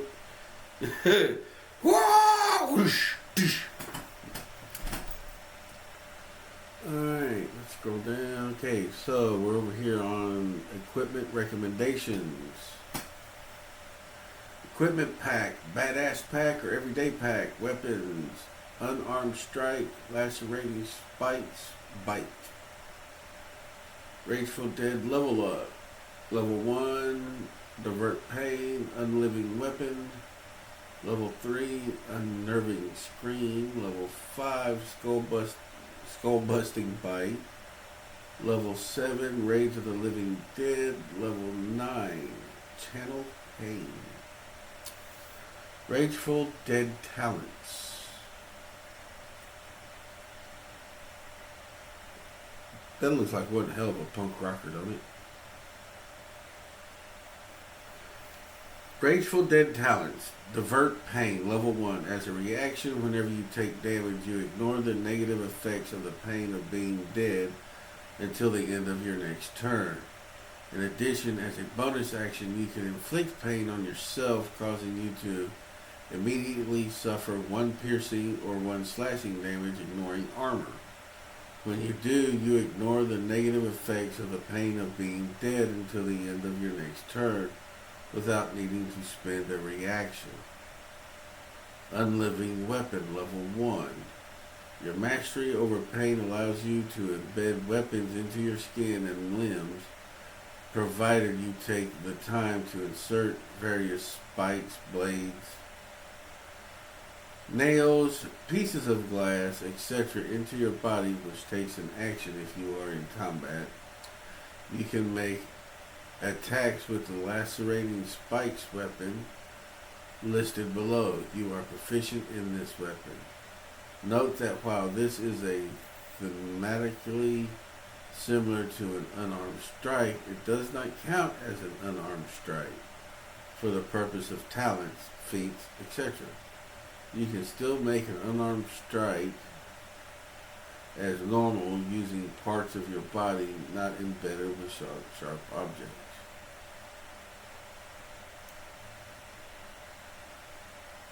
And 9 times out of 10, most people use their fingers, their toes, most likely figure out a way to... So basically, elbows, knee strikes, and as long as you ain't done nothing to your hands,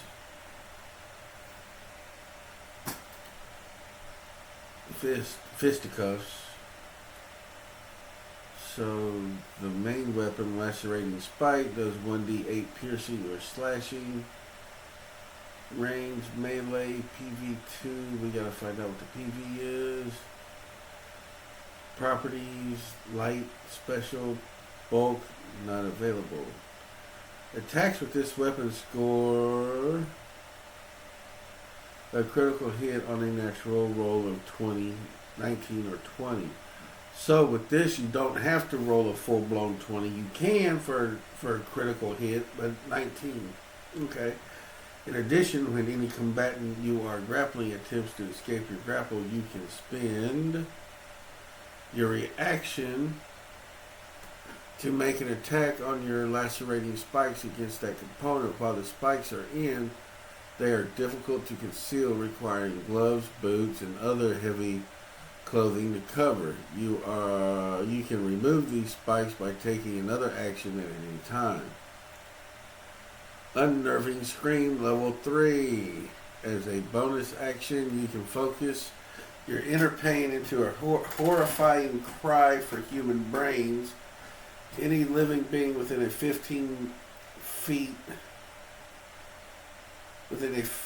foot radius must succeed a wisdom saving throw with a DC equal to 8 plus your proficiency plus your strength modifier, or become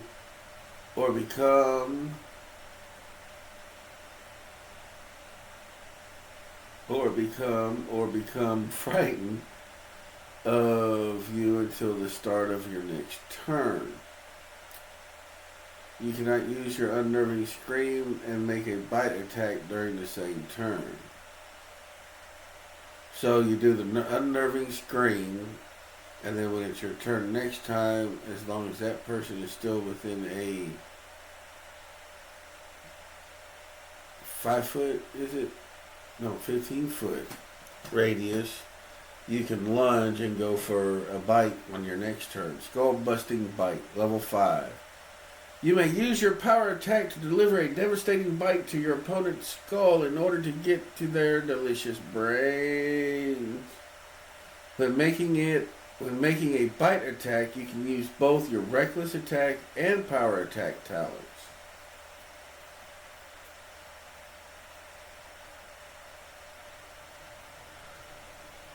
Okay.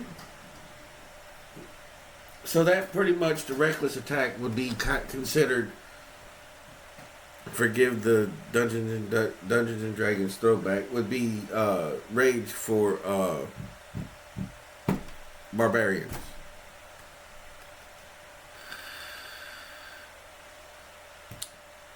Vengeful lacerations, level 5. While wielding your lacerating spikes, after any combatant within 5 feet makes a melee attack against you, you can spend your reaction to make an attack with your lacerating spikes against that combatant.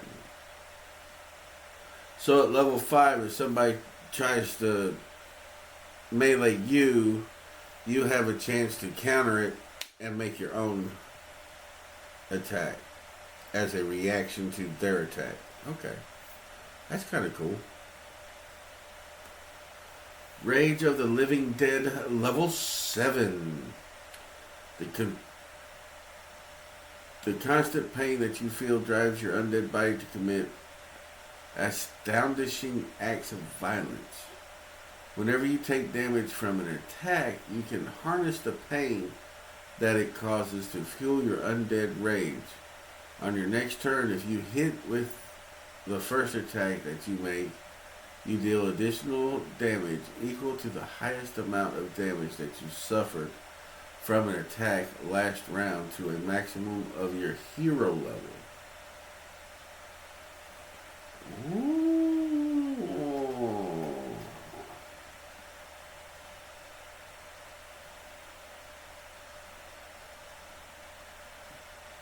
That's kind of an interesting concept.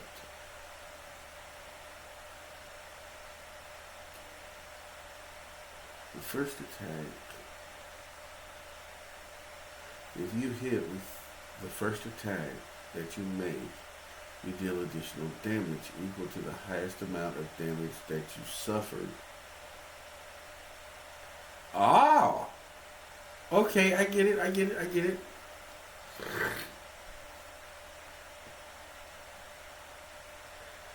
So say your hero level is, say, 7. And the attack that you suffered before your turn is, let's just say,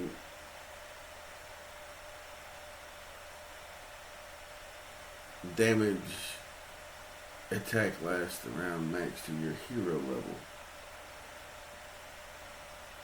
Okay. So let's say your hero level is 7. Your attack is damage, just say that's 15. And the attack that you was just hit by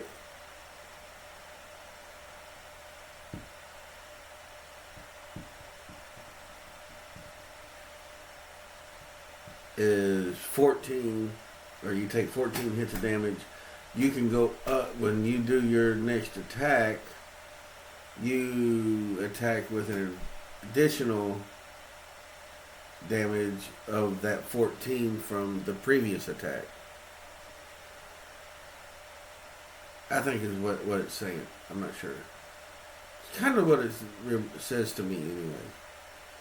Channel Pain level 9. While under the effects of your Divert Pain talent, your reckless attack does not grant your opponent's advantage on their attacks against you.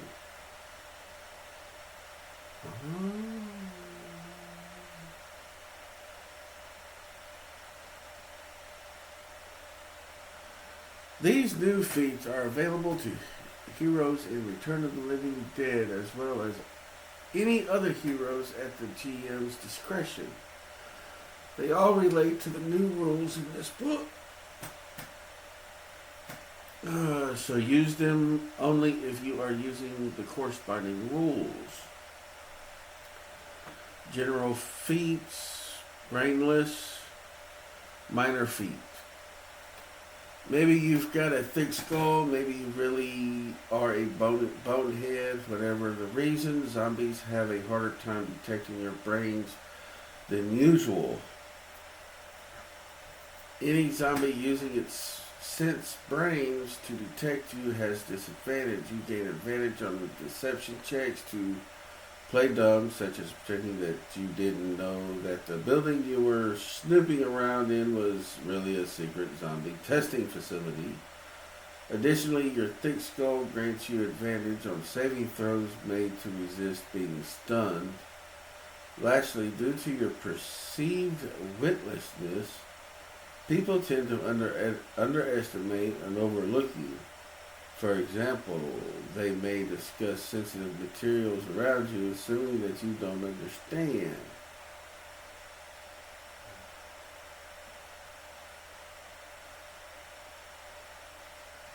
That sounds like what's his name?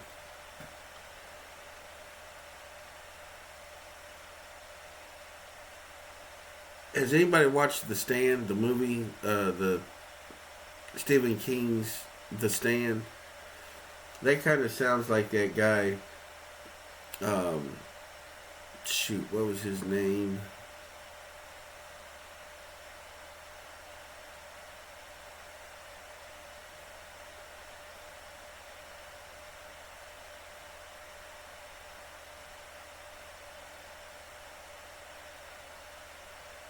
Oh hell, I can't remember his name now. Moon spells pink. No, it spells moon, but multi-class feats, major feat, final girl training, prerequisite, agile hero archetype or agile hero training feat. Not a final girl class. Level 4. You have developed an intense survival instinct that allows you to be the last survivor standing. You gain proficiency in improvised equipment. Choose 2 from arts and crafts, athletics, endurance, natural sciences, perception, persuasion, social sciences, stealth, and streetwise. You gain proficiency in the chosen skills. Once during a turn, when you take the dash or disengage action, you may take the object interaction, hide, or search action as a free action during that turn. When taking the help action, you may assist up to 2 allies and can assist allies that are up to 30 feet away so long as they can see or hear you. Advantage, final girl training, major feat, prerequisite, final girl training, level 8 plus. You have survived your fair share of horrifying encounters, honing your instincts even further. You gain expertise in one of the following skills: arts and crafts, athletics, natural sciences, or social sciences. You must be proficient in a skill to take expertise in that skill. When you are hit with an attack before you take damage, you can use your reaction to redirect the attack to a willing ally within 5 feet of you that was not also targeted by that attack. You have advantage on all saving throws made to avoid the frightened, restrained, sickened, and stunned conditions, as well as on ability checks made to resist a grapple. Whenever you are surprised during the first round of combat, you may still take the dodge action on your turn. Wow.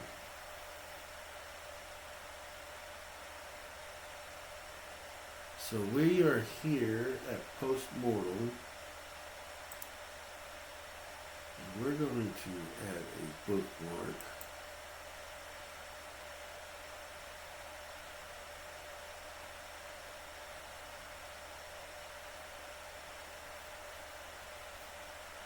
We're here at your feet. We are here.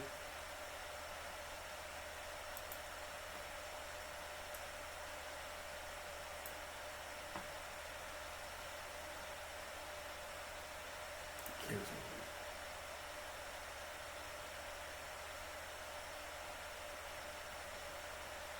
We are at feet. There we go.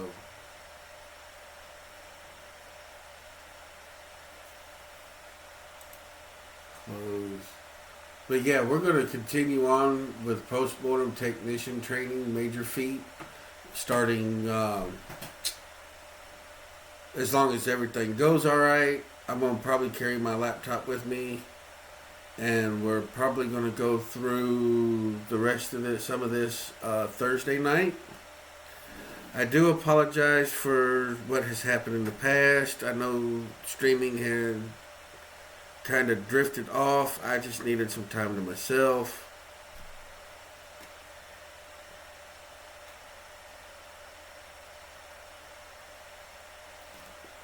And it wasn't nothing about you guys or things not going the way I wanted things to go.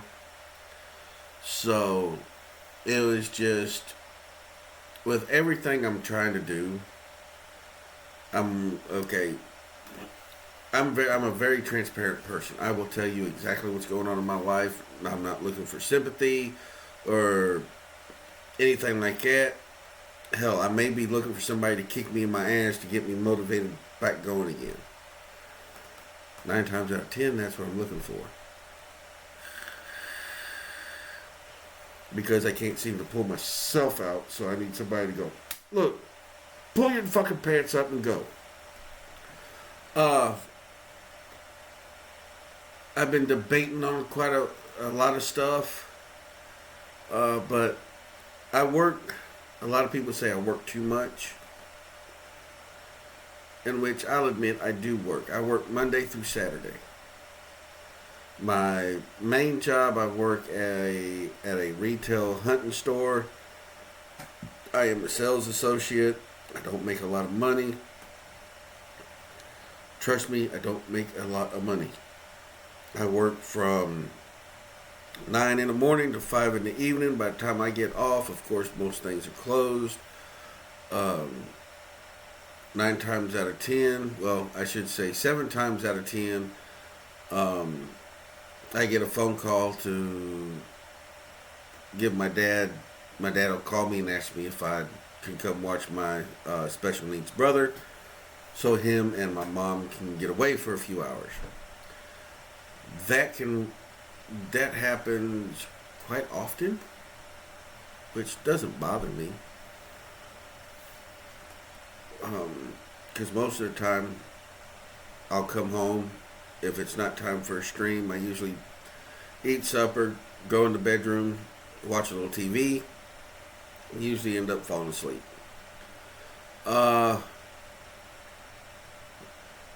But I also work a second job, so when I get off work on Friday nights or Friday evenings, I go to work at a club working security. Well, on Friday nights, I do security and I do karaoke on that night. And I've really gotten into the karaoke aspect of where I think I can make a small side business out of it. I know there's a lot of people out there that can do it, and they can do a way better job than I can. I'm 52, I'm just getting started in this. I've got some equipment. Now I just need the 6, actually 4 powered speakers, and once I get those, I'll be great. Basically, I need 2 15 subs, and I need 2 15 subs, 2 12s, and to make everything sound better, I need 2 10s. The 15s, of course, will be my subs. The 12s, my mids, and of course the 10s, my highs. And I can stack them, making them one unit, but all of them's got to be powered. I don't want to use the passive stuff. I want to be able to walk in, set up, plug everything in, and then boom, I'm ready to go.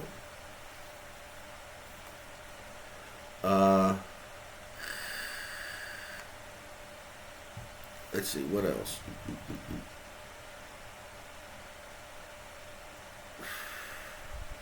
And I need to get a new board. The new board I'm looking at is from Rockville. It's 300 and I think altogether with shipping and handling come to be about $425. So I'm working on trying to save up for that. Meanwhile, I have bills and all that stuff, so I took the second job at doing security when I was working for another company. I took that job on, and the reason why I took that job on was because I was off Saturdays and Sundays. Was supposed to have been off Saturdays and Sundays. Well, there towards the end of the job, I made sure I was off Saturdays and Sundays. Now my only day off I have is Sundays, and though most of the time I wake up around 10:30, 11 o'clock, I try to do a stream where I'm running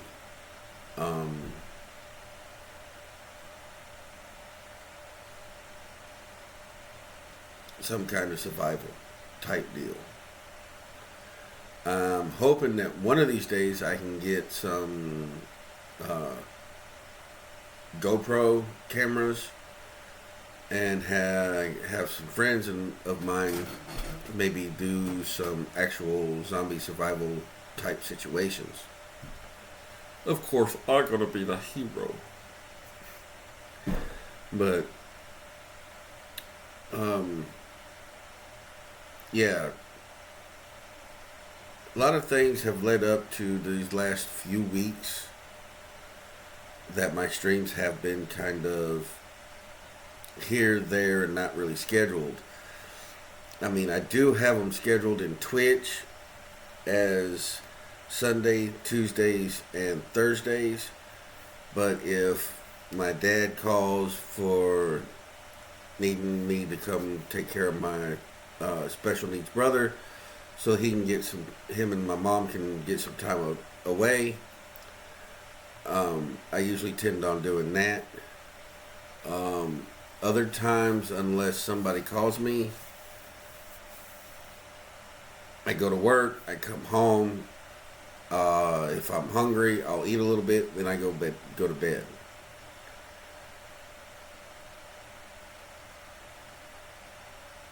I've had a lot of things on my mind here lately, which has caused me to lose a lot of sleep. So basically, between working to pay bills, trying to start my own little side business, trying to keep up on my streams, and wanting to get things going game-wise with the Everyday Heroes Return of the Living Dead Cinema the Sourcebook is what I've got, but wanting to get a game going that way.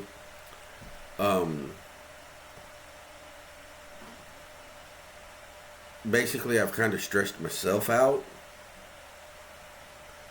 So, these last few weeks, things have kind of, stream-wise, has kind of got thrown to the side for a little bit, and that's my apologies to you guys, and I'm sorry for that. I know we do tend to forget that those that are streaming do have lives outside of streaming, but it's all good. I stressed myself out, because trying to worry about doing this, getting this, let alone I'm having troubles with things around the house going dying on me. I just had my stove and oven have totally been, so I'm down to a flat top, two flat top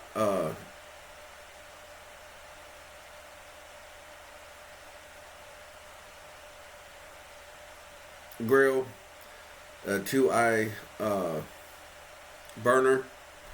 So now all I need, really technically all I need is just a small or a medium-sized toaster oven, and I'll be back in business with cooking biscuits and things like that. And of course, a lot of people, well, you need an actual stove. No, I don't. I've got my basics.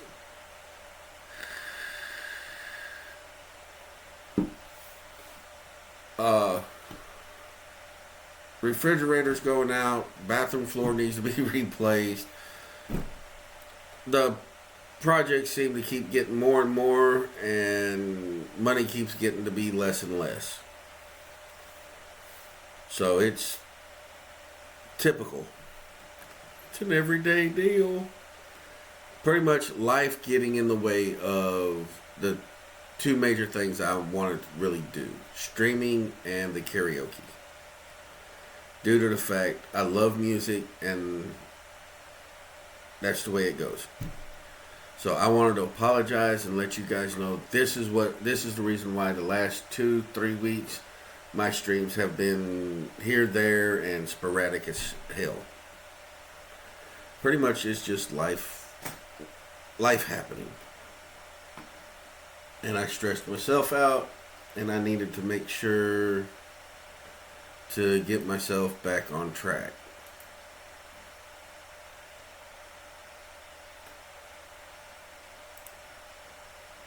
So I appreciate you stopping by, Dole. It means a lot to me when people stop by, whether they tune in to chat or they just kick back watching. I appreciate all of them. I appreciate the views. I appreciate people that just stop in to say hi. If you do like Dole does, hey Dragon, how's things going? And then go to alert. I understand that too. Things happen. People got to do things. Thursday, we're going to call it, tomorrow night, we're going to, if I don't have to watch go pretty much watch my brother, most likely we're going to do some fun, stupid shit. Might just do a small Papa Dragon karaoke zombie night. Some shit. I don't know. Maybe we'll even try to invent a zombie dance or something.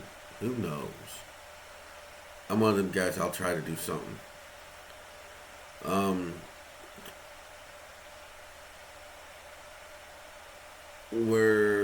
I know I've been thinking about getting back into a character that I have been designing for some special streams that'll happen like twice a month. But I've got to work on getting the clothing and a few extra cameras to do some of the to be able to actually do that character.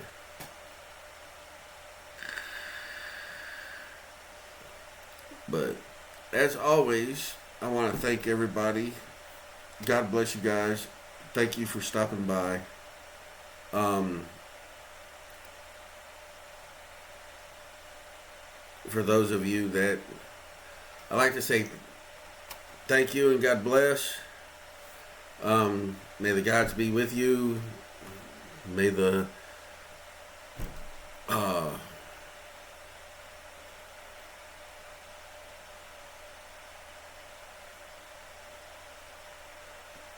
those that don't believe.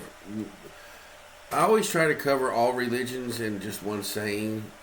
It doesn't mean that I believe in one way or the other. Everybody's got their own beliefs. So when I say God bless, it means whatever God that you may, or whatever higher being, or whatever you believe in, blesses you. So, God bless. As always, remember, survival is living. Living is a dream. Remember to try to do something nice for somebody one time. Never know, it could change their life, even just being there to listen to their story. Love you guys, and we will catch you on the fly. As long as everything works out, we should be here tomorrow night. If not, we'll most likely see you guys Sunday. So, take care.